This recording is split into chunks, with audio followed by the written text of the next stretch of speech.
నమస్తే శ్రీ మాత్రే నమః శ్రీ గురుభ్యో నమః.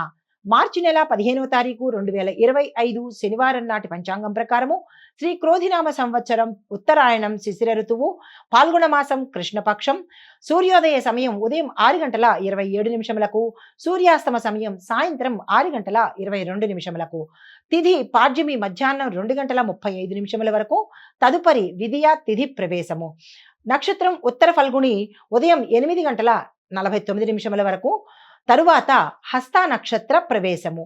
ఈ రోజు వర్జము సాయంత్రం 6:18 నుంచి 8:05 వరకు. దుర్ముహూర్త సమయం ఉదయం 8:03 నుంచి ఉదయం 8:50 వరకు. రాహుకాల సమయం ఉదయం 9:26 నుంచి 10:55 వరకు. యమగండ కాలం మధ్యాహ్నం 1:54 నుండి మధ్యాహ్నం 3:23 వరకు.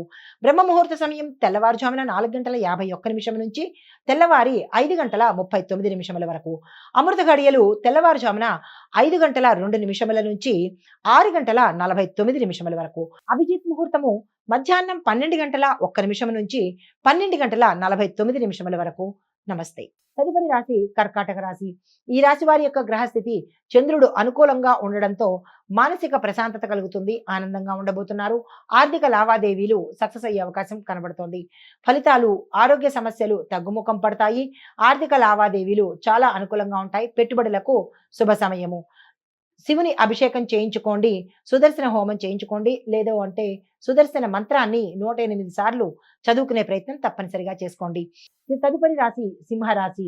ఈ రాశి యొక్క గ్రహస్థితి సూర్యుడు బలంగా ఉండడం వల్ల ధైర్య సాహసాలు పెరుగుతాయి. స్థిరమైన నిర్ణయాలు తప్పనిసరిగా తీసుకోండి.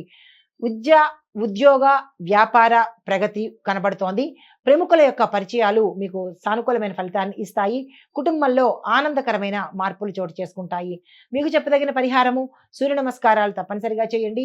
ఏదైనా ఒక ఆలయ దర్శనం ఈ రోజు చేసుకోండి. కన్యా రాశి వారికి గ్రహస్థితి బుధుడు అనుకూలంగా ఉండడం వల్ల వీరు ఏ పని చేసినా విజయం సూచనగా కనపడుతోంది. ఫలితాలు ఉద్యోగంలోనూ ప్రమోషన్స్ కలుగుతున్నాయి. విద్యలో పురోగతి కనిపిస్తోంది. ఆర్థికంగా లాభ సూచనలు కనబడుతున్నాయి. కానీ శారీరకంగా అలసట, అనారోగ్య సమస్యలు కనబడుతున్నాయి. జాగ్రత్తలు తీసుకోండి. మీకు చెప్పదగిన పరిహారము గురువారం నాడు ఉపవాసం పాటించండి.